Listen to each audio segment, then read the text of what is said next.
A story of courage, sacrifice, and a puppy who refused to let go. The building was on fire, and inside, a little girl was screaming for her puppy. Bailey, Bailey, where are you? 7-year-old Sophie Carter stood at her bedroom window on the second floor, flames licking at the doorway behind her, smoke filling her lungs, and all she could think about was finding her golden retriever puppy, who had been sleeping at the foot of her bed just minutes ago. But Bailey was gone, and Sophie refused to leave without him. This is where our story begins. At the moment when everything changed. At the moment when a 6-month-old puppy would prove that courage doesn't come from size or strength, but from the depth of love and a heart that refuses to give up. If you love heartwarming stories about amazing dogs and the unbreakable bonds between pets and their humans, you're in the right place. Subscribe to our channel and ring that notification bell so you never miss a story about extraordinary puppies who change lives, rescue their humans, and prove that dogs truly are man's best friend. This story will show you just how far a puppy's love can go. Now let's continue. But to understand how we got here, we need to go back. Back to 6 months earlier, to the day Bailey entered Sophie's life and made a promise that he would keep, no matter what it cost him. 6 months ago, Sophie Carter was not the happy, vibrant child her parents remembered. At only 6 years old, Sophie had been diagnosed with a severe anxiety disorder. Simple things that other children took for granted, going to school, sleeping in her own room, being away from her parents for even a few minutes, filled her with overwhelming panic. She'd wake up in the middle of the night screaming from nightmares. She'd have panic attacks at school that left her gasping for air, convinced she was dying. She couldn't go to birthday parties or playdates because the thought of being away from her safe space, her home, her parents, sent her into a spiral of terror. Her parents, Michael and Jennifer, had tried everything. Therapy, medication, breathing exercises, special schools. Nothing seemed to help. Sophie was drowning in her own mind, and they were running out of ideas.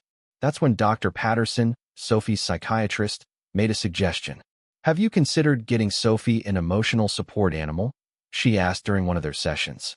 Sometimes, when traditional therapies aren't enough, the presence of a dog can provide a sense of security that we humans can't quite replicate. A constant companion who offers unconditional love and can sense when anxiety is rising. Michael and Jennifer exchanged glances. They'd never owned a dog before. They weren't sure they were ready for that responsibility on top of everything else they were dealing with. But then Dr. Patterson said something that changed everything. Sophie is struggling to find something in this world that makes her feel safe. Maybe a dog could be that anchor for her. Maybe a dog could be the one thing that helps her believe the world isn't such a scary place after all. That night, Michael and Jennifer talked for hours. They weighed the pros and cons, the logistics, the challenges. But in the end, they kept coming back to one thought. What if this worked? What if a dog was the key to giving their daughter her life back? The next morning, they made the decision. They would find Sophie a puppy. They didn't tell Sophie where they were going when they loaded her into the car that Saturday morning. Sophie, as usual, was anxious about the unknown destination, clutching her favorite stuffed rabbit and asking every few minutes, "Where are we going? When will we be back? What if something bad happens?" Jennifer reached back from the passenger seat and squeezed her daughter's hand. "I promise, sweetheart, everything is going to be okay. We're going somewhere special. Somewhere I think you're going to love." They pulled up to Riverside Animal Rescue, a sprawling facility on the outskirts of town known for their work with rescue dogs and matching them with families who needed them. Sophie's eyes widened. Are we getting a dog?" Michael smiled at his daughter through the rearview mirror. "We're going to meet some dogs. And if you connect with one, if you find one that makes you feel safe, then yes, we're getting a dog." For the first time in months, Sophie smiled. A real, genuine smile that reached her eyes. Inside the rescue, they were greeted by a woman named Carol who had been briefed on Sophie's situation. She understood they weren't just looking for a pet. They were looking for a lifeline. "I have someone very special I'd like you to meet," Carol said, leading them past rows of kennels filled with barking dogs of all sizes and breeds. She stopped at a kennel at the very end. Inside was a golden retriever puppy, no more than 4 months old, with fur the color of honey and eyes that seemed impossibly wise for such a young dog. The puppy wasn't barking or jumping around like the other dogs. He was sitting calmly, watching Sophie with intense focus, as if he'd been waiting for her. "This is Bailey," Carol said softly. He came to us 2 months ago. He was found abandoned in a park, left in a box in the rain. He was sick, malnourished, scared. But he's a fighter. He pulled through, and now he's looking for his forever home. Carol opened the kennel, and Bailey walked out slowly, carefully, his eyes never leaving Sophie. Sophie, who was usually terrified of new experiences, who would typically hide behind her mother when meeting new people or animals, did something that shocked everyone. She knelt down and reached out her hand. Bailey walked right up to her, sniffed her hand gently, and then did something extraordinary. He lay down at her feet and rested his head on her shoe, as if to say, "I've got you. You're safe with me." Sophie's eyes filled with tears. "He's not scary," she whispered. He's like me." Jennifer's hand flew to her mouth, her own eyes welling up. Because Sophie was right. Bailey had been abandoned, scared, traumatized. And somehow, in some magical way that only animals seem to possess, he recognized that same fear and trauma in Sophie. "Can I pet him?" Sophie asked, her voice small but hopeful. "Of course, sweetheart," Michael said, his voice thick with emotion. Sophie reached out tentatively and touched Bailey's soft fur. The puppy didn't move, didn't flinch. He just stayed there, perfectly still, letting her explore at her own pace. And then something miraculous happened. Sophie lay down on the floor next to Bailey and wrapped her arms around him. And for the first time in over a year, she looked peaceful. The tension that always seemed to grip her small body melted away. The fear that clouded her eyes cleared. Bailey shifted slightly and licked her cheek, his tail wagging slowly. "He chose her," Carol said quietly, wiping away her own tears. "I've been doing this for 20 years, and I've never seen anything quite like it." That dog knew exactly what she needed. Michael looked at his wife. They didn't need to say anything. They both knew. Bailey was coming home with them. The transformation didn't happen overnight, but it happened. With Bailey by her side, Sophie started sleeping through the night. When she'd wake up from a nightmare, she'd reach for Bailey, and he'd be right there, pressing his warm body against hers, licking her tears, reminding her she wasn't alone. When anxiety attacks would hit during the day, Bailey would sense them before they fully manifested. He'd nudge her hand, press against her legs, do everything he could to ground her in the present moment. Sophie started going to school again. Bailey couldn't come with her. He wasn't officially certified as a service dog yet, but knowing he'd be waiting for her at home gave her the courage to get through the day. She made friends. Slowly at first, inviting one classmate over to meet Bailey, then another. Soon, Sophie's house became the gathering place because everyone wanted to play with the sweet, gentle puppy who seemed to understand exactly what each child needed. Michael and Jennifer watched their daughter come back to life, and they knew that Bailey hadn't just given Sophie a reason to be brave. He'd given them their daughter back.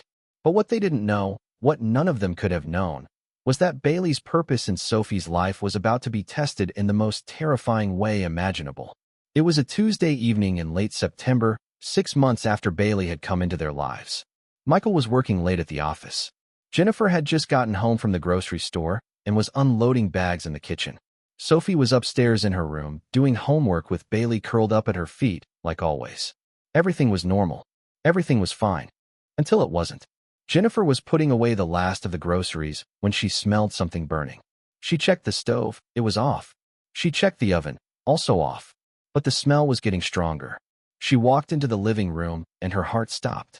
Smoke was pouring from an electrical outlet in the wall.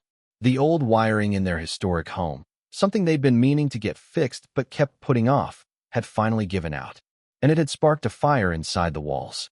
"Sophie!" Jennifer screamed, running toward the stairs. "Sophie, we need to get out now." But before she could reach the staircase, flames burst through the wall, blocking her path.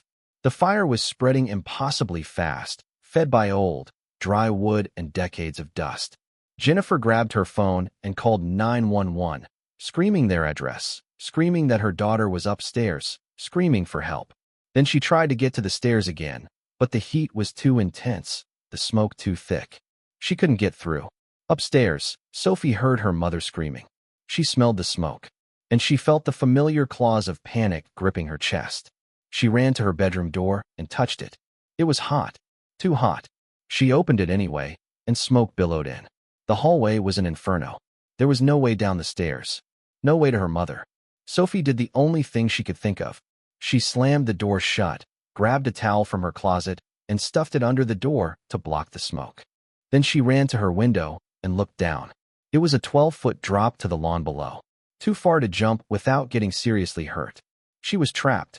And that's when the panic attack hit. Full force. Crushing. Overwhelming. Sophie couldn't breathe. Her chest was tight. Her vision was blurring. The room was spinning. She collapsed to the floor, gasping, crying, certain she was going to die. But then she felt something warm press against her. Felt a wet nose nudge her face. Heard a familiar whimper. Bailey. Through the haze of her panic, Sophie focused on the puppy, on his honey-colored eyes staring into hers with an intensity that cut through her terror. Bailey barked. Once, twice. Sharp, urgent barks that seemed to say, "Stay with me. Don't give up." Sophie wrapped her arms around him, burying her face in his fur, and forced herself to breathe. In and out, following the rhythm of Bailey's breathing. Slowly, the panic subsided enough for her to think. She had to get help. She had to let someone know where she was. Sophie crawled to the window and looked out. Her mother was on the front lawn, screaming up at her. Firefighters just arriving, their sirens wailing. "Mom!" Sophie screamed. "Mom, I'm here." Jennifer saw her daughter in the window and nearly collapsed with relief. "Sophie, baby, stay right there. They're coming to get you." But Sophie looked behind her and saw smoke seeping under the door, despite the towel. The fire was getting closer. The room was getting hotter. "Mom, I'm scared." "I know, baby. But you're going to be okay. The firefighters are coming." Sophie looked down at Bailey. The puppy was trembling, his eyes wide with fear. But he hadn't left her side. He hadn't run to save himself. He was staying with her, no matter what. "We're going to be okay, Bailey," Sophie whispered, trying to convince herself as much as the puppy. "We're going to be okay." Outside, the firefighters were assessing the situation. The captain, a veteran named Rodriguez, looked at the house and knew they had minutes, maybe less, before the second floor became completely engulfed. "We need to get a ladder to that window now," he shouted. His team moved quickly, but the positioning was difficult. The flower beds below Sophie's window made it hard to get the ladder stable. Precious seconds ticked by. Inside, Sophie's room was filling with smoke. Even with the towel under the door, it was seeping in through the cracks, through the vents. Sophie was coughing, her eyes burning. Bailey was coughing too. Sophie pulled him close to the window where the air was slightly clearer. "Just a little longer, boy," she said, her voice hoarse. "Just hold on a little longer." But Bailey did something that broke Sophie's heart. He pulled away from her and ran to the bedroom door. "Bailey, no. Come back." The puppy started barking at the door, then running back to Sophie, then back to the door. He was frantic, desperate. And then Sophie understood. Bailey had heard something on the other side of the door. "Someone. Hello." Sophie called out, crawling toward the door. "Is someone there?" A weak voice answered. "Sophie." It was Mrs. Chun, their elderly neighbor from next door. In the chaos, no one had realized she'd been visiting, having tea with Jennifer in the kitchen before the fire started. She must have run upstairs when the fire broke out, gotten disoriented by the smoke. "Mrs. Chun, are you okay?" I can't find the stairs," the elderly woman coughed. "The smoke? I can't see." Sophie's heart raced. She wanted to open the door, wanted to help, but she knew if she opened it, the smoke and flames would pour in. She'd be overcome in seconds. But she couldn't just leave Mrs. Chen out there. Sophie looked at Bailey. The puppy was staring at her with those wise eyes, and Sophie swore she could hear him telling her what to do. "Be brave, like I taught you." Sophie made a decision. She grabbed another towel, soaked it in the water from her drinking glass, and held it over her nose and mouth. Then she opened the door. Smoke rushed in like a living thing. Sophie couldn't see anything, could barely breathe. But she crawled forward, calling out, "Mrs. Chun, follow my voice." Bailey was right beside her, barking, helping to guide the elderly woman. Sophie's hand touched something. Mrs. Chen's arm. "I've got you," Sophie cried, pulling the woman toward her room. But Mrs. Chun was weak, disoriented. She wasn't moving fast enough. And then Bailey did something incredible. The puppy ran behind Mrs. Chun and started pushing her with his nose, using all his strength to move her forward. He grabbed her sleeve gently in his teeth and pulled. Together, Sophie and Bailey got Mrs. Chun into the bedroom and slammed the door shut. Sophie dragged Mrs. Chun to the window where the air was clearer. The elderly woman was barely conscious, coughing violently. "Mom!" Sophie screamed out the window. "Mrs. Chun is here. She needs help." Outside, Rodriguez saw the situation deteriorating rapidly. The ladder still wasn't in position. The fire was spreading faster than they'd anticipated. He made a command decision. "Get the jump cushion." Now, his team pulled out the inflatable safety cushion, a giant air mattress designed to catch people jumping from burning buildings. They positioned it below Sophie's window and began inflating it. "Sophie," Rodriguez called up. "Can you hear me?" "Yes." "Listen carefully. We're setting up a jump cushion. When I give you the signal, I need you to jump. Can you do that?" Sophie looked down. Even with the cushion, it looked terrifyingly high. Her anxiety spiked, her chest tightening. I can't," she whispered. "I'm too scared." Jennifer pushed forward, Rodriguez holding her back. "Sophie, baby, you can do this. You're the bravest girl I know." "But I'm not brave. I'm scared all the time." Bailey barked and pawed at Sophie's leg. She looked down at her puppy, and something shifted inside her. Bailey was scared too. She could see it in his eyes, feel it in his trembling body. But he was still here, still fighting, still refusing to give up. If Bailey could be brave while being scared, so could she. "Okay," Sophie called down, her voice stronger. "Okay, I'll jump. But I'm bringing Bailey and Mrs. Chin too."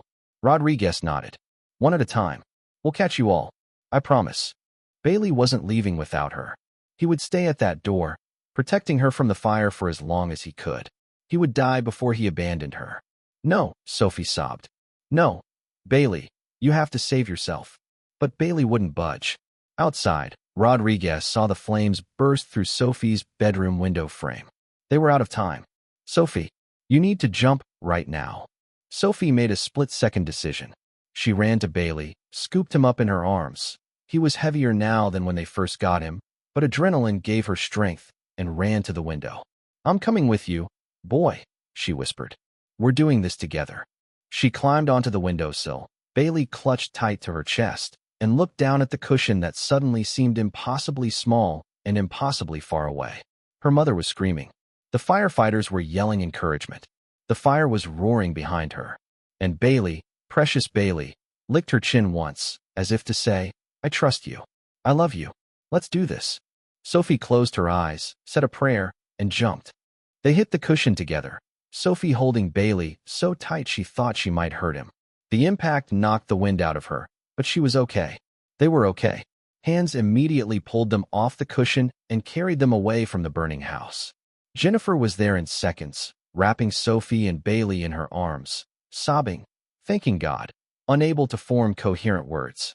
Michael arrived minutes later, having broken every speed limit to get home after Jennifer's frantic call. He fell to his knees beside his family, tears streaming down his face. "You're okay," he kept saying. "You're okay, you're okay, you're okay." The paramedics checked Sophie and Bailey over. Minor smoke inhalation for both, some singed fur on Bailey's paws from the hot floor, but otherwise, they were miraculously unharmed. Mrs. Chun was being loaded into an ambulance. She would be okay too, thanks to Sophie and Bailey. As Sophie sat in the back of the ambulance, wrapped in a blanket with Bailey in her lap, Rodriguez approached. "Young lady," he said, kneeling down to her level. "What you did in there?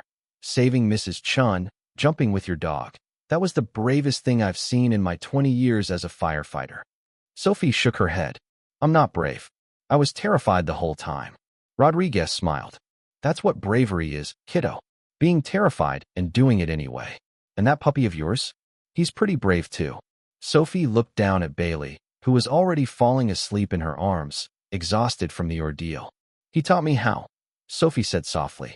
"He taught me that being scared doesn't mean you give up. It means you find something worth fighting for and you hold on tight." The Carter house was destroyed. The fire department managed to save the structure, but the inside was gutted. Everything they owned, clothes, furniture, photographs, memories, gone. But as Jennifer and Michael stood with their daughter and her puppy, watching their home smolder, they realized something profound. They hadn't lost anything that mattered. They had each other. They were alive. They were together. And in that moment, surrounded by the ashes of their old life, they knew they would rebuild. Not just their house, but their lives. Stronger, braver, more grateful than ever before. Pause. The next few weeks were a blur of insurance claims, temporary housing, and slowly putting their lives back together. They stayed with Michael's brother in his larger home while they worked out the details. It was cramped, chaotic, and nothing like their old life. But Sophie was okay. Better than okay, actually. The little girl who used to have panic attacks about the smallest changes, who couldn't handle being away from her familiar space, was adapting. She was resilient. She was brave. And it was all because of Bailey. The puppy never left her side. He slept in her temporary bed, followed her around her uncle's house, provided constant comfort and companionship. But something had changed in their relationship. Before the fire, Bailey had been Sophie's protector, her emotional support, her security blanket. Now, they were partners, equals, two souls who had faced death together and come out the other side stronger. One evening, about 3 weeks after the fire, Sophie was sitting in the backyard with Bailey, throwing a tennis ball for him to fetch. Her mother came out and sat beside her. "How are you doing, sweetie?" Jennifer asked. Sophie thought for a moment. "I'm okay, Mom. I miss our house. I miss my room and my stuff. But I'm okay. You know what I'm most proud of?" "What?" "You haven't had a panic attack since the fire." Sophie stopped mid-throw and looked at her mother in surprise. She was right. In 3 weeks, 3 weeks of chaos and change and uncertainty, she hadn't had a single panic attack. I guess after you jump out of a burning building, everything else doesn't seem so scary anymore," Sophie said with a small smile. Jennifer laughed and pulled her daughter close. "You've grown up so much, Sophie. You've become so strong." "Bailey helped me," Sophie said, watching the puppy bound back with the tennis ball. "When I was in my room and everything was on fire and I couldn't breathe, he didn't panic. He stayed calm. He reminded me to breathe. And when I wanted to give up, when I was too scared to jump, he showed me that being brave means doing the hard thing even when you're terrified." Bailey dropped the ball at Sophie's feet and sat down, tail wagging, tongue lolling out in a happy doggy smile. "I think Bailey knew," Jennifer said softly. "From the first day we met him at the rescue. I think he knew that you two needed each other, that you would save each other." Sophie hugged Bailey tight. "I did save him, didn't I? When I jumped with him instead of letting him stay behind. And he saved you long before that fire ever started." 6 months later, the Carter family moved back into their rebuilt home. It looked different now. New walls, new floors, new everything. But it felt like home because they were together. Sophie's new bedroom had a special feature, a custom-built window seat that was low to the ground, with a cushion big enough for both her and Bailey. Because Michael and Jennifer understood now that Bailey wasn't just a pet. He was family, and he deserved a space of his own too. On moving day, Sophie and Bailey explored every inch of the new house together. Sophie wasn't anxious about the change. She was excited. When they got to her new bedroom, Bailey immediately jumped up on the window seat and looked at Sophie as if to say, "This is perfect." Sophie sat beside him, looking out at their neighborhood, at the fresh start they'd been given. "We made it, Bailey," she whispered. "We made it through the fire. We made it through everything. And we're going to be okay." Bailey rested his head on her lap, and Sophie stroked his fur, marveling at how much had changed since that first day at the rescue. She had been so scared back then. Scared of everything. Scared of her own shadow. But Bailey had shown her something crucial. Courage isn't the absence of fear. Courage is loving something so much that you face your fear anyway. A week later, Sophie did something that shocked her parents. She asked if she could volunteer at Riverside Animal Rescue, the same place where they'd found Bailey. "I want to help scared dogs find their families," Sophie explained. "The way Bailey found me. I want to show them that even when they're scared, even when they've been hurt, there's hope. There's love waiting for them." Carol, the woman who had introduced them to Bailey, was thrilled to have Sophie volunteer. Even at 7 years old, Sophie had a gift with the animals. She understood their fear because she'd lived it herself. Every Saturday, Sophie and Bailey would go to the rescue. While Bailey couldn't interact with all the dogs, some were too aggressive or sick, he could visit the ones who were scared and traumatized, like he had been. Sophie would sit with these frightened animals and tell them her story, about being scared all the time, about finding Bailey, about the fire, about learning to be brave. And somehow, the dogs seemed to understand. They'd calm down around her. They'd let her pet them. They'd start to trust again. One Saturday, Carol brought Sophie to meet a new arrival. A small terrier mix who had been rescued from an abusive home. The dog was terrified of people, cowering in the back of her kennel, shaking. Her name is Rosie, Carol said. She's been here for 2 weeks and won't let anyone near her. I thought maybe you and Bailey could try. Sophie approached the kennel slowly. Bailey sat beside her, calm and patient. Hi, Rosie, Sophie said softly. I know you're scared. I used to be scared too. Scared all the time. But then I met Bailey, and he taught me something important. He taught me that being scared doesn't mean you're weak. It means you're smart. You're protecting yourself. But Rosie, not everyone wants to hurt you. Some people want to help. Some people want to love you. She sat down on the floor, making herself small and non-threatening. Bailey lay down beside her. You don't have to trust me right now, Sophie continued. But I'll be here, whenever you're ready. They sat there for an hour. Sophie talking quietly, Bailey providing his calm presence. And slowly, Rosie inched forward. First just her nose, sniffing the air. Then a paw. Then another. Until finally, she was at the front of the kennel, close enough for Sophie to reach through and gently touch her head. Rosie didn't pull away. She leaned into the touch, and a tiny, almost imperceptible tail wag started. Carol watched with tears in her eyes. You have a gift, Sophie. A real gift. But Sophie knew it wasn't her gift. It was Bailey's. He had given her the courage to be vulnerable again, to trust again, to love again. And now she was passing that gift along to other scared, traumatized animals. 2 years passed.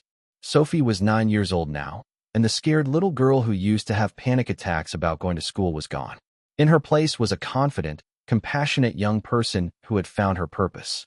She still had anxiety. That would probably always be a part of her, but it didn't control her anymore. She had learned to manage it, to breathe through it, to ask for help when she needed it. And Bailey, now 2.5 years old, was still by her side through everything. He had completed his training and was now officially certified as a psychiatric service dog.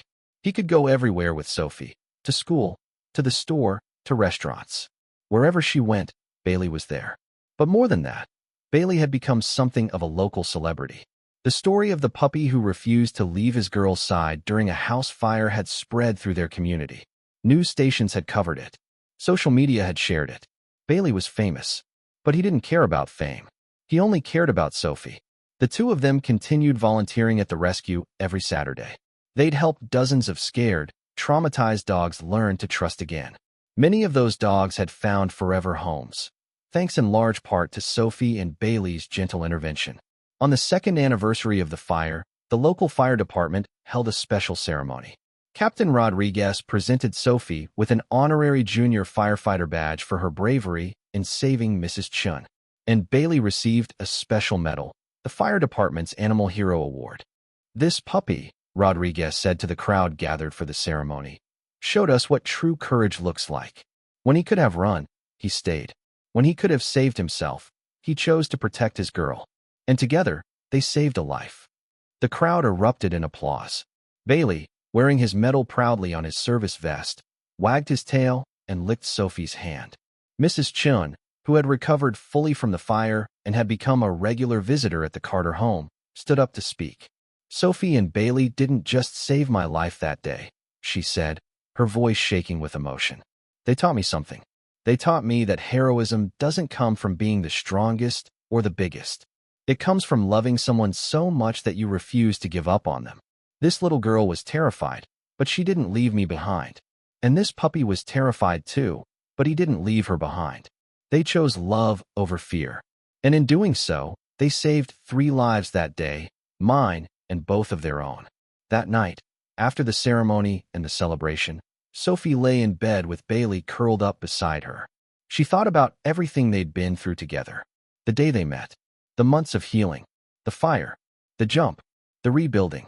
Bailey, she whispered in the dark. Do you remember when we first met? When you came out of that kennel and laid down at my feet. Bailey's tail thumped softly against the bed. I was so scared that day. Scared of everything. But you weren't scared of me. You just loved me. Right from the start, you loved me. Sophie stroked his soft fur, feeling the rise and fall of his breathing. I want you to know something, she continued. When we were in that burning room, and you wouldn't leave without me, I understood something. I understood what you'd been teaching me all along. That love isn't about being together when it's easy. Love is about being together when it's hard. When it's scary. when it would be easier to run away. Bailey shifted closer, resting his head on her chest, right over her heart. "You made me a promise that day at the rescue, didn't you?" Sophie said, her voice thick with emotion. "You promised that you'd always be there for me, that you'd help me be brave. And you've kept that promise every single day." She kissed the top of his head. "So I'm making you a promise too. I promise that I'll always take care of you, that I'll always make you feel safe and loved, that no matter what happens, we're in this together. You saved me, Bailey, in every way a person can be saved. And I'm going to spend the rest of my life making sure you know how much that means to me." Bailey sighed contentedly, his eyes already closing in sleep. And Sophie, the girl who used to be too scared to sleep in her own room, who used to wake up screaming from nightmares, drifted off to sleep peacefully, knowing that she was protected by the most loyal, brave, loving creature she'd ever known. Years from now, when Sophie is grown, she'll look back on her childhood and realize that the fire was both the worst and the best thing that ever happened to her. It destroyed her home, yes. It could have killed her. It was terrifying, but it also showed her what she was capable of. It proved that she was stronger than her anxiety, braver than her fears, more capable than she ever imagined. And it showed her the depth of Bailey's love. A love that wouldn't let go, wouldn't give up, wouldn't leave her behind. That's the thing about dogs. They don't love us because we're perfect. They don't love us because we're strong or brave or fearless. They love us in spite of our flaws. They love us through our weaknesses. They love us when we're at our worst, when we're scared and broken and don't think we can go on. And in loving us that way, they teach us how to love ourselves, how to be gentle with our own fears, how to believe that we're worthy of unconditional love. Bailey taught Sophie all of this and more. He taught her that courage isn't the absence of fear, it's feeling the fear and choosing love anyway. He taught her that the things that scare us don't have to control us. He taught her that sometimes the smallest creatures have the biggest hearts. And most importantly, he taught her that she was never alone, that even in her darkest moments, even when the world was literally burning down around her, she had someone who would stand by her side. Because that's what Bailey did. From the moment he laid down at her feet in that rescue shelter, he made her a promise to always be there, to always protect her, to always love her. And he kept that promise. Through the panic attacks and the nightmares, through the fire and the jump, through every scary moment and every triumph, Bailey kept his promise. And that's the real story here. Not about a fire or a rescue or a dramatic jump from a burning building. This is a story about a promise. About a 6-month-old puppy who looked at a scared little girl and decided, "This is my person. This is who I'm meant to protect. This is who I'll love with everything I have." It's a story about how that puppy became a hero, not because he wasn't afraid, but because his love was stronger than his fear. It's a story about how a little girl found courage she didn't know she had, because someone believed in her. Someone refused to give up on her. Someone loved her unconditionally. And it's a story about how sometimes the things we think will break us actually make us stronger. How sometimes the scariest moments lead to the greatest transformations. How sometimes the puppy you rescue ends up rescuing you right back. So the next time you see a child with a service dog, or hear about an emotional support animal, or wonder if a pet can really make that much of a difference in someone's life, remember Sophie and Bailey. Remember a little girl who was drowning in anxiety until a golden puppy with honey-colored eyes showed her how to swim. Remember a house on fire and a puppy who refused to save himself because his girl needed him more. Remember the jump, the trust, the absolute certainty that together they could survive anything. Because that's what love does. It doesn't take away the fear. It doesn't make the hard things easy. It doesn't promise that everything will be okay. But it does promise that you won't face it alone. And sometimes, that's all we need. Someone to stand beside us in the fire. Someone to jump with us when we're scared.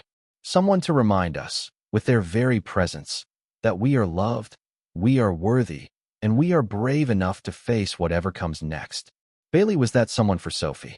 And in being her hero, he taught us all what it really means to love someone. Completely, unconditionally, without reservation or fear. He taught us that sometimes the greatest heroes come in the smallest packages. That courage doesn't roar. Sometimes it's the quiet voice that says, "I'll stay with you." And he taught us that the bonds we form with animals aren't just companionship. They're soul-deep connections that change us, shape us, save us in ways we never expected. Sophie is 12 years old now. Bailey is 5. They still volunteer at the rescue every Saturday. They've helped over 100 dogs find their forever homes. And every night, before she goes to sleep, Sophie whispers the same thing to her faithful companion. Thank you for choosing me. Thank you for staying. Thank you for showing me how to be brave. And Bailey, with his graying muzzle and wise eyes, rests his head on her chest, right over her heart, and reminds her, like he has every day since they met, that she's safe, she's loved, and she's never alone. Because that's what Bailey does. That's his purpose. That's his promise. And it's a promise he'll keep every single day for the rest of his life. This is the story of Bailey and Sophie. A story of courage in the face of fear. A story of love that refuses to let go. A story of a promise kept. And it's a reminder to all of us that sometimes the thing we need most in this world comes with 4 paws, a wagging tail, and a heart that knows no limits. May we all be lucky enough to find our Bailey. And may we all have the courage to jump when someone we love is beside us, promising to catch us when we fall. Because that's what love does. It catches us. It holds us. It saves us. Every single time.